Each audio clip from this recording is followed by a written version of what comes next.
Right. So, I suppose I'm really doing this. Yes, you are.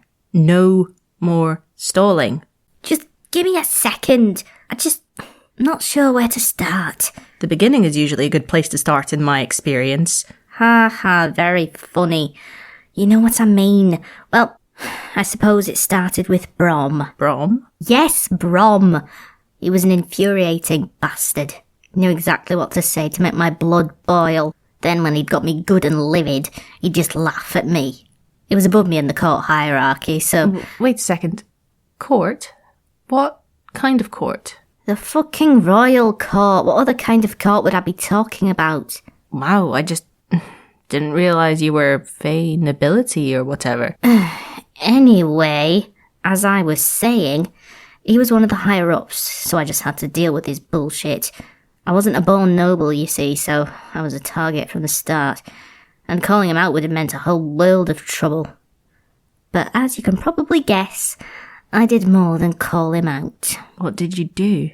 We were competing in a tournament, single combat. Unlike your swords and lances nonsense, these fights have almost no rules. You can use magic, you can use weapons, hell, you can bite off your opponent's nose if you want. The only rule is that you can't kill. I think I can guess where this is going. Oh, can you really? Can you guess? Can you guess how my life was fucking ruined? Sorry. If your guess is that I killed Brom, then yes, your guess was right. I can't even remember what you said that pushed me over the edge, but before I knew it, I blasted his head open. Oh, boy. Oh boy is right. And it didn't stop there, because as soon as I struck the killing blow, every guard in the place was after me. Now, I was a talented fighter. My entire existence was dedicated to making big folks' lives a misery. I have fought creatures 100 times my size. I was the pride of the Gloamlight realm. So those guards were fucking toast in 60 seconds flat. Why didn't you just give in? You could have pleaded your case, couldn't you?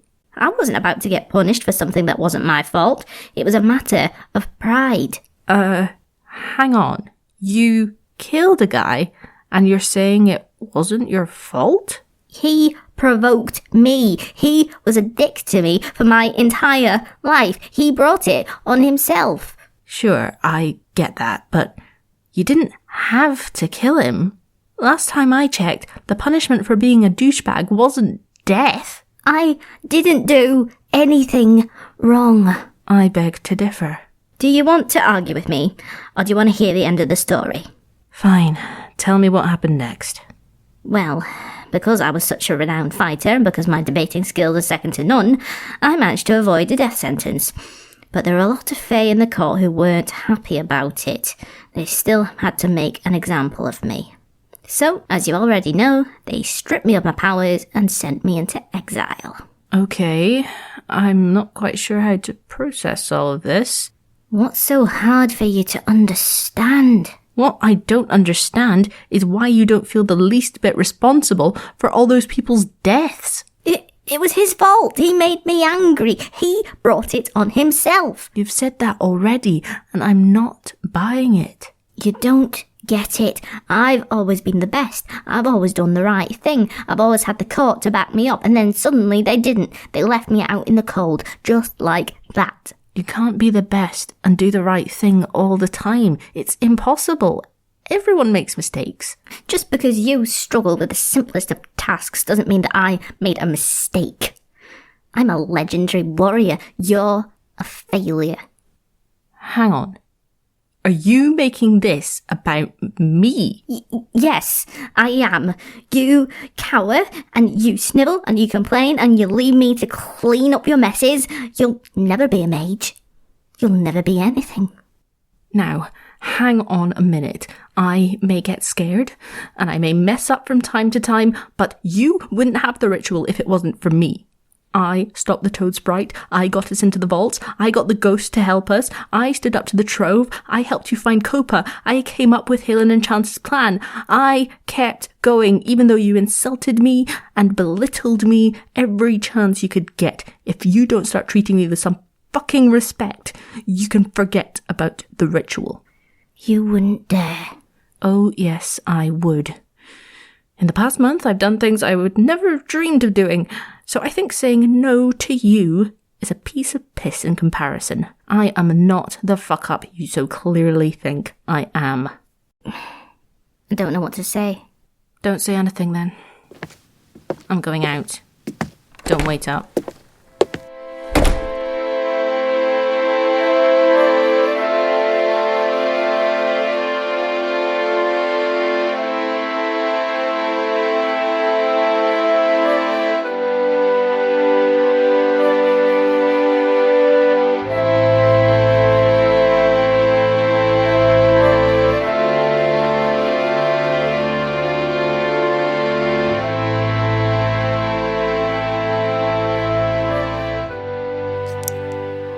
"24th of Men's Tears, in the year of Our Lady, 1537. It's been a week of the silent treatment now. Squirm will barely look at me, let alone talk to me.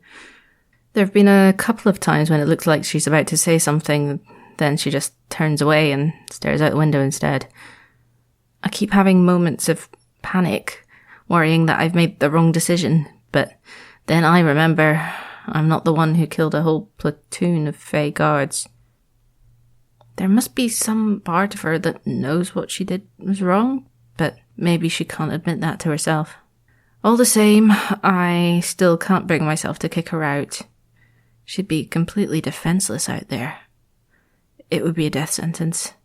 No matter how badly she fucked up, I can't do that to anyone. I've also been busy cleaning up the mess that Chance and Halen left behind. I have a few spells I can use to fix things up, but it takes time. I wouldn't be able to even begin explaining all of that to Mum and Dad, so I've been careful to keep them out of my room for now. Sometimes I think about telling them everything that's been happening to me the past few weeks, but... Oh. The door. Back at a tick.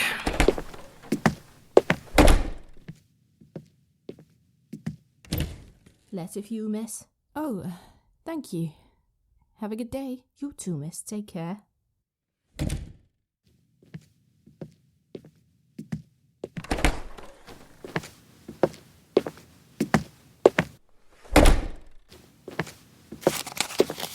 Now, what's this all about? Shit. Oh my god. Fuck. Oh my god. What are you yelling about? Oh, the sulky Fey deigns to speak, eh? Yes, alright, I get it. Just tell me what all this fuss is about. If you must know, I got a job. An enchanter on the Glittering Coast has hired me as an apprentice. So, I guess someone doesn't think I'm an incompetent waste of space. I don't think you're an incompetent waste of space. Really? Then what was that little outburst last week all about then? All I've done is try to help you, and... Yes, I know. I've been a Burke. That's putting it mildly. Fine, I've been a fucking Burke. Will that do? For now. Good. Now, will you let me tell you something? All right. I'm listening.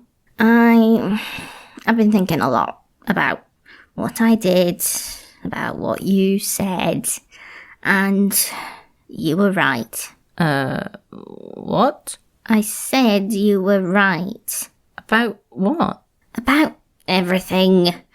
I made a mistake. Loads of mistakes. I killed them. It was my fault.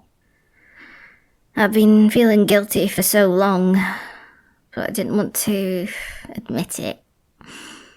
I thought that if I just kept going like I always have, I could pretend it never happened and it would just go away.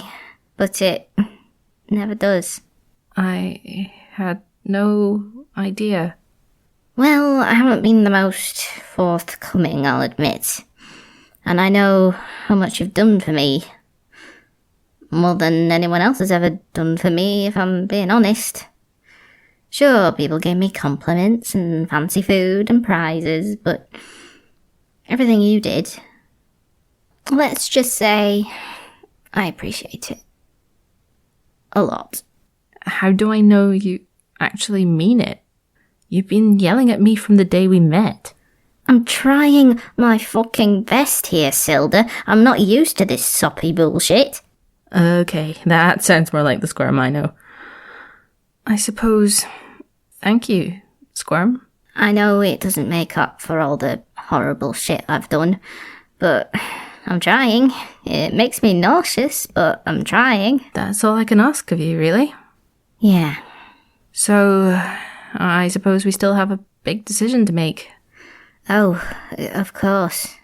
The ritual. Yeah. What are you thinking? I don't know if I deserve it. I don't know if I can handle having powers again. What if I fly off the handle and fry everything in sight? You're saying you're worried? Yeah. So what? Nothing, it's just... I get it. Thanks, I guess. And we don't need to decide right now. Ultimately, it's your decision. And the mountain isn't going anywhere anytime soon. We have time. You're right. We have time. And I've got to get ready for this new job. I need to tell my parents, get a place on the coast, get my stuff packed. Hey, slow down. You have time too. Yeah, I do. You'll be fine. Better than fine. Good, even. Thanks, my eloquent friend. Shut up. That's more like it. And you can come with, if you want. It's not like I have much choice. But yeah, I'll come with.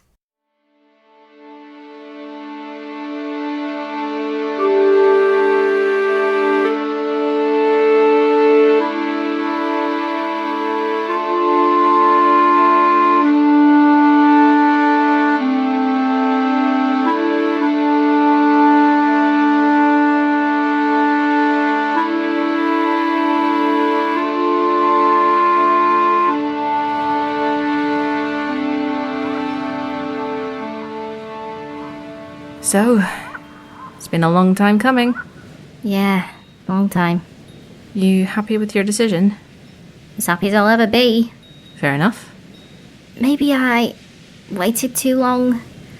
What if I forgotten how to do everything? It's been a year since I... Somehow, little Miss Champion Fighter, I don't think that will be the case. Okay, yeah. You got the scroll? Yes, of course. What? Wait. It was right here. Where did it go? For fuck's sake, Sylda, did you leave it behind? Just kidding. It's right here. Do you really think an enchanter's apprentice would be so irresponsible? You little shit. You love me, really. I wouldn't go that far. All right, let's get this show on the road. Verda. Verda. Throast. Throast. Endurnia. Endurnia. Endurvecchia. Endurvecchia. Ljoselin. Ljoselin. Sadfred. Sadfred. Vaxa. Vaxa. Vertu. Vertu. Jag tillbyn för lågarna.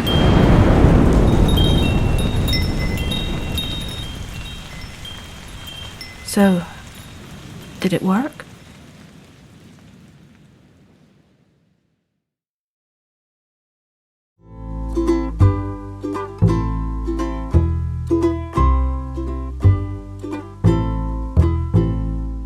You have been listening to the Prickwillow Papers, Episode 10, The Next Chapter.